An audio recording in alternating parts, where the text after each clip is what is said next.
Right, consultancy. This is, I think this is number 13 on the list. I don't know. Consultation about music. Probably includes video as well. Now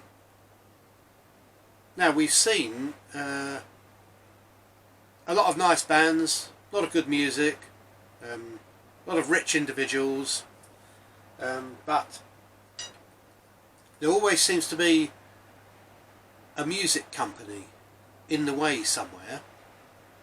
You have to get a contract from them, and then they basically manage you, tell you what to do, you know, even some cases tell you what type of music. And it doesn't seem that you can get anywhere without these people, except for YouTube.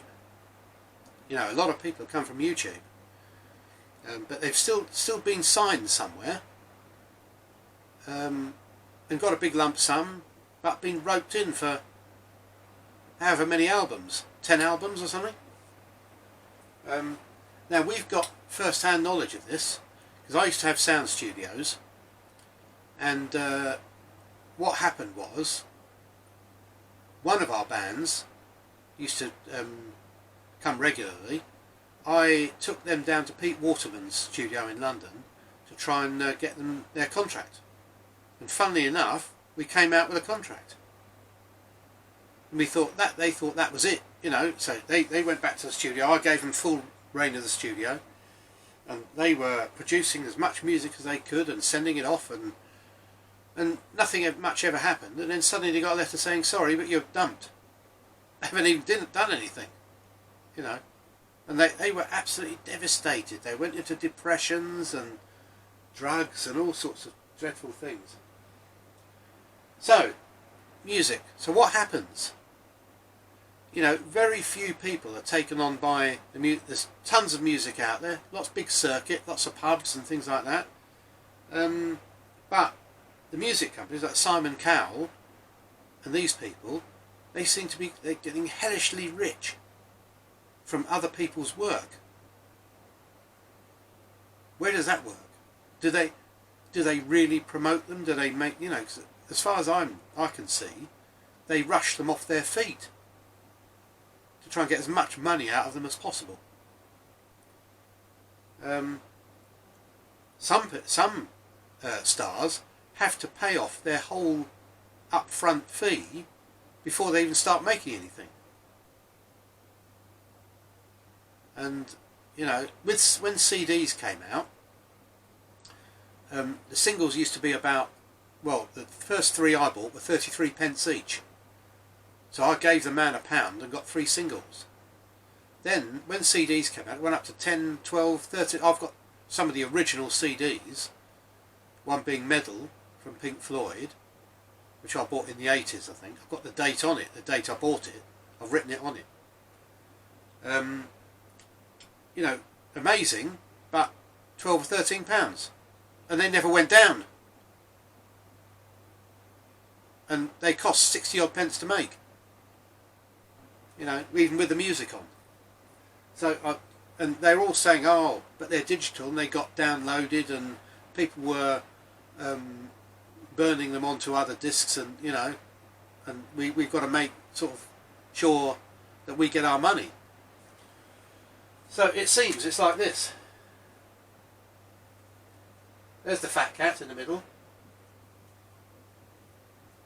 Here's all the music people. Some get to the top, get their contract,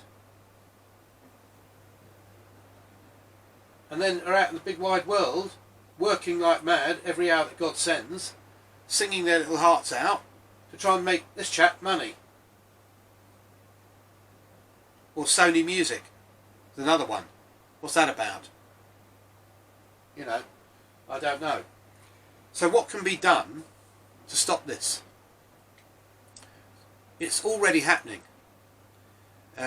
YouTube, you go on YouTube, you put your music on there, people listen to it, and you get paid via the system. And sometimes they click on a link, go to a music buying website and download it. That's the way to go. Now, what there should be is a huge chart from the top most bought one to the rubbish where somebody's just got a microphone and going, at the bottom. Which you'll be surprised how many people listen to that, you know. So, you know, should that be the case? Should we cut this man out? Now, on the other hand, let's take Simon Cowell for instance.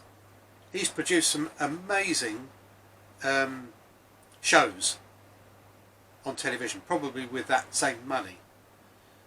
So, and you know, I've watched all of those and fallen for them, but I can never for the life of me, 10 minutes after the show, really remember who won. And you see them with numbers on when they come up to sing, and they go into the thousands.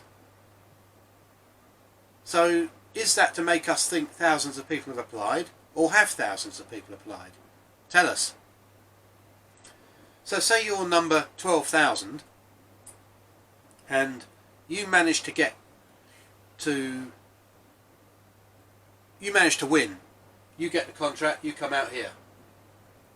All these people here, 11,999 people, have all gone home sobbing.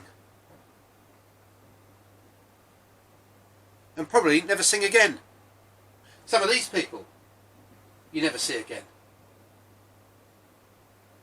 You know, but a lot of them have done YouTube and singing on. I mean, I've watched some of the ones that have been kicked out who I thought were really good early on. You know, I've seen their YouTube channel; they're all really good. So that's how it should be. It should be a YouTube type system, cutting out everybody except the artist, and the artist should get the money. I'm not sure what these people do.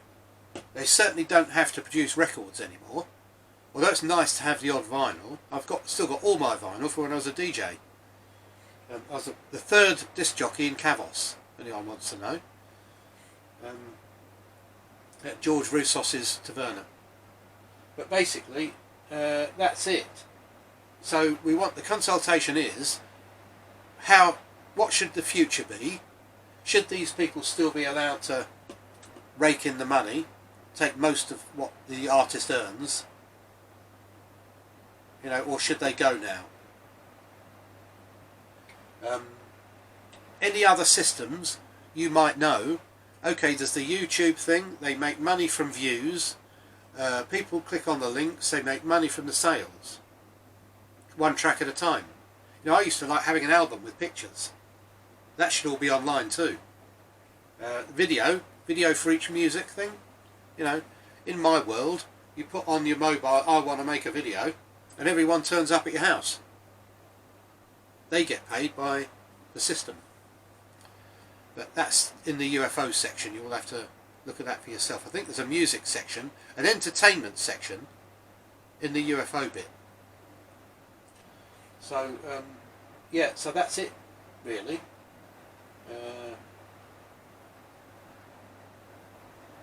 Okay, give me your views.